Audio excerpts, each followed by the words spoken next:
Alors, nous allons parler aujourd'hui de comment Power Pivot calcule. Je voulais dire plutôt comment le DAX calcule. Comment le DAX calcule. Je suppose que vous connaissez déjà le DAX, donc je ne reviens pas sur le DAX, mais je vais prendre une des formules les plus simples du DAX qui est par exemple la somme. Si je veux avoir la somme des ventes, mais pour ce faire, je partirai d'un tableau croisé dynamique. Ok. J'ai ce tableau de données, euh, j'ai des magasins, j'ai 5 magasins et 3 villes où se trouvent les magasins. Donc, les magasins portent les noms des villes. Ok. Les 3 villes, Abidjan, Boaké et Korogo. Donc, je vais faire mon tableau croisé dynamique. Pour faire mon tableau croisé dynamique, je me place dans le tableau. Mon tableau, c'est un tableau Excel qui s'appelle vente. Je me place dans le tableau et par la suite, je fais insertion tableau, croisé dynamique à partir d'un tableau. Je clique là-dessus. Donc, je vais faire dans la feuille existante. Et ce dont j'ai besoin, c'est les ventes. Je mets les magasins en ligne, non plutôt en colonne, et les produits en ligne. Pour ne pas que mon tableau bouge, je vais changer quelques informations au niveau des options. Ici, au rafraîchissement, à la mise à jour, le tableau ne va pas bouger. Les colonnes vont rester. Okay. Donc, j'ai obtenu ce résultat. Okay. Mais ce résultat-là, comment, au niveau du DAX, comment un tel résultat, on trouve un tel résultat? Je peux venir j'ai mis ces mêmes informations dans Power BI. Donc, j'ai le même résultat dans Power BI. J'ai fait le même tableau croisé dynamique dans Power BI en utilisant une matrice. Okay. La matrice est l'équivalent du tableau croisé dynamique. Dans Power BI, on utilise ces formules-là qui sont les formules du DAX, du langage DAX. L'une des deux formules, total somme sur la colonne des ventes ou total en mettant comme deuxième paramètre mon tableau qui s'appelle vente. Et puis, je vais chercher la colonne vente au niveau du tableau. Okay. Mais comment ce résultat 14 est obtenu? Il faut bien comprendre cette façon, la façon de calculer Power BI, pouvoir du DAX que je voulais dire plutôt, pouvoir déchiffrer, pour pouvoir lire des expressions plus compliquées. Et si vous voyez des expressions plus compliquées écrites dans le langage DAX, il faut comprendre comment le DAX fonctionne, comment le DAX calcule. Donc, pour illustration, pour décortiquer la façon dont le DAX calcule, le DAX calcule à partir de filtres. Okay. Le DAX calcule à partir des filtres qu'on appelle le filter context en anglais, donc le contexte de filtre. Le contexte des filtres, on peut ramener ça à un SOMSI en réalité. On peut ramener à un SOMSI. C'est plus puissant qu'un SOMSI, mais pour simplifier, on peut ramener à un SOMSI. Okay? Et, si je prends le 14 qui se trouve ici, donc ça fait ça calcule la valeur de 14 en appliquant un SOMSI. Même si j'écrivais un SOMSI, si j'écris SOMSI égale SOMSI, SOMSI ensemble, j'écris la fonction SOMSI ensemble, je prends la colonne des ventes, et que j'applique la plage des critères, mes produits, que je dis que c'est le produit P1. Ensuite, produit P1. Mon deuxième critère, c'est le nom du magasin, que je dis que mon magasin c'est Abidjan.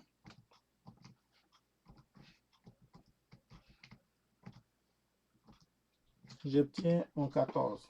Okay. Mais comment le DAX fait pour obtenir ce 14? Okay.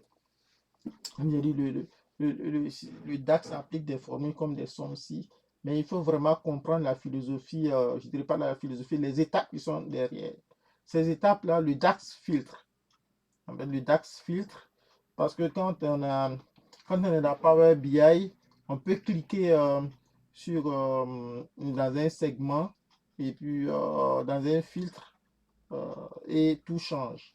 Okay, tout le résultat change. Power BI, les visuels réagissent, sinon, ou les tableaux réagissent aux sélections que nous faisons. Et ces sélections-là, c'est tous ces sélections-là qu'on appelle l'environnement de filtre. C'est l'environnement, c'est tous ces paramètres, tous ces critères-là que le DAX va utiliser sans que nous en soyons vraiment conscients pour refaire les calculs, remettre les calculs à jour, remettre les visuels à jour.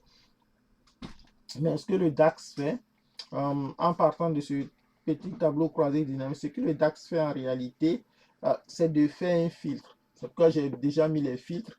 Pour calculer le 14 ici, le DAX va filtrer mon grand tableau. Donc, j'ai mis mon grand tableau ici que je filtre en fonction du produit P1 et du magasin Abidjan. Okay? Donc là, après ça, le DAX va obtenir un tableau à partir de ce petit tableau qui a été obtenu en appliquant les différents critères. Le DAX va calculer l'expression que nous voulons. Ici, notre expression, c'est de faire la somme des ventes. Donc, le DAX va te faire la somme des ventes en faisant 4 plus 4 plus 6, ça fait 14. J'insiste bien en disant 4 plus 4 plus 6, ça fait 14. Pour dire que ça fait une itération pour donner le résultat final. Et ce terme itération est très important à retenir ici. Donc, si je veux calculer, quand le DAX va vouloir calculer pour le produit P1 et le magasin boîtier, ce sera le même processus. Le DAX va filtrer les données pour P1, en condition produit P1, magasin boîtier, et il y aura un tableau et ce sera le même processus itératif à partir du petit tableau 1 plus 9 va nous donner 19 que nous voyons dans le tableau. Pour Corogo, le magasin Corogo, ce sera la même chose. Le DAX va faire le filtre et nous donner ce résultat de 14 que nous voyons ici également dans le tableau croisé dynamique. Le résultat final qui est 47, ce que le DAX fait, je vais copier les en-têtes, je copie les en-têtes, ce que le DAX va faire le fit, mais ici le fit c'est sur le produit seulement, il n'y a pas, les magasins ne sont pas compris. Et si je sélectionne tout ça, vous voyez que ça fait la somme fait 47. Si j'égale somme, et cette sommation se fait par itération. 4 plus 3 plus 1 plus 4 plus 10 plus 9 plus 6 plus 1 plus 9, ça fait 47. Okay. C'est quelque chose à retenir, itération. Itération. Okay. Parce que là, on ne voit pas le thème itération apparaître. Ce que j'ai montré dans Power BI, on peut l'avoir dans Excel aussi à partir de Power Pivot. J'espère que vous connaissez déjà Power Pivot. J'ai déjà amené les données dans Power Pivot. Hein.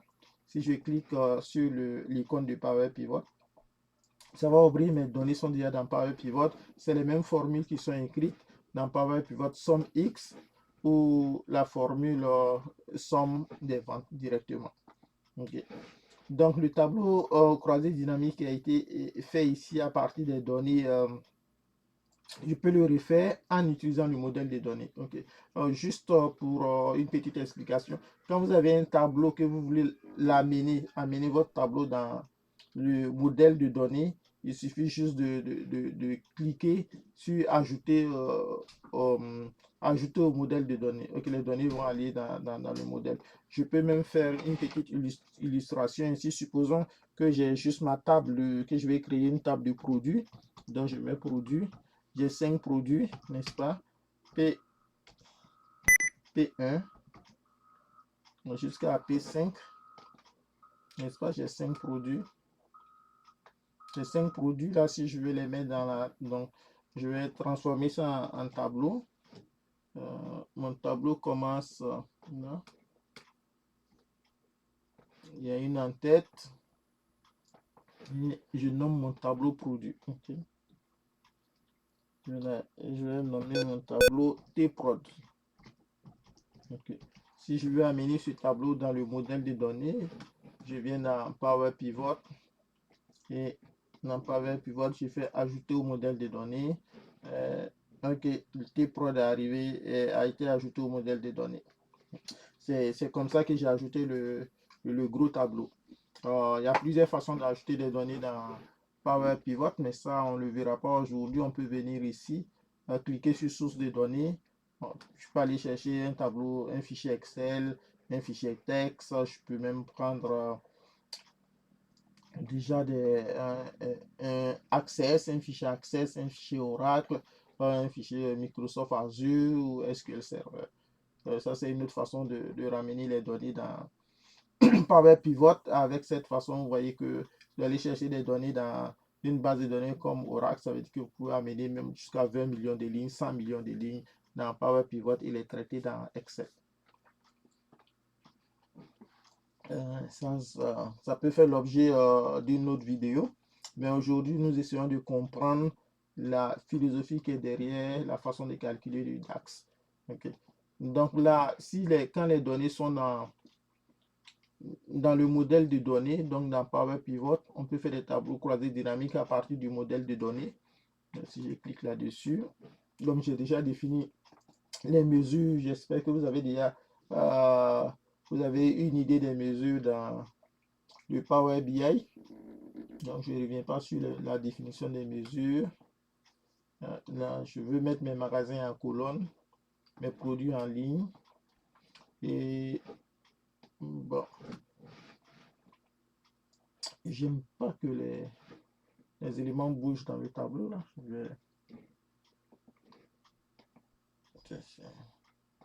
Je vais effacer. Juste, ça me permet d'ajuster. Je vais ajuster les colonnes. Okay. Ça c'est parfait. Donc je peux ajouter une de mes mesures. Et c'est le même résultat, 14, 9, 14, 47. Okay. Vous pouvez vérifier, c'est le même résultat. Mais ici, la différence, c'est que c'est moi-même qui ai défini les mesures. Ce pas des mesures qui ont été calculées de façon implicite là, par le tableau croisé dynamique. Okay. Et là, j'insistais pour dire que le calcul s'est fait de façon itérative. Si je prends avec la... Je vais enlever ça. Avec la fonction que j'ai appelée total x, on obtient le même résultat. Okay. Donc, il y a somme et somme x. Somme x est ce qui est derrière le modèle, derrière le moteur du DAX en réalité. Quand on écrit somme, quand on écrit total des ventes, somme vente, le DAX traduit en somme X des ventes. Et somme X, c'est une formule qui fait les calculs ligne par ligne. On parle de contexte de ligne dans le jargon du DAX. Okay. Et il faut vraiment comprendre que le calcul se fait ligne par ligne. Okay. C'est important d'avoir cette notion-là, d'avoir ça, il faut que ce soit clair à l'esprit afin de pouvoir comprendre d'autres formules qui sont plus compliquées. On peut avoir affaire à des formules plus compliquées, plus difficiles à lire, mais dès qu'on comprend que on sait que le calcul se fait ligne par ligne et que le calcul se fait en fonction des critères qu'on ne voit toujours pas. C'est ça qui répète la difficulté du DAX, même si les gens disent que, bon, on dit que le DAX est simple, mais n'est pas facile. Okay? L'adage dit que le DAX est simple, mais n'est pas facile. Okay. La difficulté du DAX vient du fait que c'est un langage de formules. Il faut vraiment comprendre exact, avec, je veux dire, il faut vraiment comprendre ce que chaque formule fait. pour comprendre ce qui est derrière chaque formule. Comme j'ai dit, par exemple, cette formule-là qui est somme, mais en réalité, dans le DAX, c'est vraiment un somme X, c'est-à-dire aller calculer, prendre les informations ligne par ligne dans un tableau donné et pouvoir faire le calcul. Et là, ce qu'il faut retenir ici, mais quand on met somme X, en réalité, il ne faut pas penser que c'est sur le gros tableau que le calcul se fait. Le calcul ne se fait pas sur le gros tableau. C'est ce que j'ai expliqué tantôt en faisant les illustrations dans Excel. Donc, le tableau qui est ici, en fait, vente qui est ici, on écrit vente ici, mais en réalité, ce n'est pas ce tableau-là. C'est une copie de ce tableau, des données extraites de ce tableau qui est utilisé par le DAX pour faire le calcul. Ça, c'est très important à retenir. C'est très important à retenir dans ce sens que quand je choisis P, par exemple, ici, en fait, ce n'est pas mon gros tableau. Ce n'est pas le gros tableau, c'est le tableau qui a été, c'est le tableau qui est ici, qui est utilisé. C'est pas toutes les données ne sont pas utilisées. C'est le tableau qui est mon tableau qui. Ok, il faut que je retrouve mon tableau. Je retrouve le tableau. Oui, c'est ce tableau-là qui est utilisé quand je prends P1. Il n'y a pas de filtre sur les villes, il n'y a pas de conditions sur les villes. Donc, c'est ce tableau-là qui est utilisé. Disons, oui, il n'y a pas de filtre. Il y a un filtre sur les villes, mais le filtre, il est sur plutôt. Tous les produits sont. J'ai inverti là. En fait, le filtre, si je vais dans Power BI, le filtre se trouve sur un produit. Ok, donc sur un produit et puis les villes. Ok, donc il y a un filtre implicite sur les villes là, quand on se trouve au niveau de ce petit tableau là, le petit tableau qui est ici. Donc le P là permet de filtrer et les villes, la liste des villes aussi permet de filtrer. Donc c'est ce petit tableau que je montre dans Excel en fait qui est utilisé. Donc ça c'est quelque chose qui peut tromper beaucoup au niveau du DAX. Quelquefois, vous allez penser que c'est le gros tableau que vous utilisez. Non, très rarement, ce sera le gros tableau. Ce sera ces petits tableaux qui vont être extraits à partir des conditions, donc à partir des filtres qui vont apparaître à partir des filtres. Il peut y avoir euh, plusieurs fils dans un dashboard, dans un tableau de bord qui est fait avec Power BI. Il peut y avoir plusieurs éléments qui filtrent, mais c'est le résultat du tableau global filtré. C'est sur ce petit tableau-là que le calcul s'est fait. Il faut retenir que chaque fois, Power BI le DAX va extraire un tableau en fonction des différents critères de filtre et sortir un petit tableau et le calcul se fait à partir de ce petit tableau. Il faut vraiment le retenir. Là, c'est une formule simple, mais quand on verra des formules plus compliquées, si vous ne retenez pas ça, quelquefois vous allez croire que le calcul se fait sur le gros tableau, alors que le calcul se fait sur le tableau qui a été filtré. Il faut vraiment le retenir. Donc, on se voit dans une prochaine vidéo avec des formules un peu, peut-être un peu corsées, qui vont vraiment faire comprendre la notion de filtre, de contexte de filtre dont je viens de parler aujourd'hui, même si je n'ai pas utilisé le terme de contexte de filtre, mais en fait c'était pour illustrer le contexte des filtres. C'est de ça que nous avons parlé aujourd'hui, pour dire que Power BI va toujours extraire des données en fonction de l'environnement, en fonction de tous les critères qui existent, qui peuvent être sur des visuels et sortir un petit tableau. Et ce sont ces petits tableaux virtuels que nous ne voyons pas, qui sont utilisés pour faire les calculs.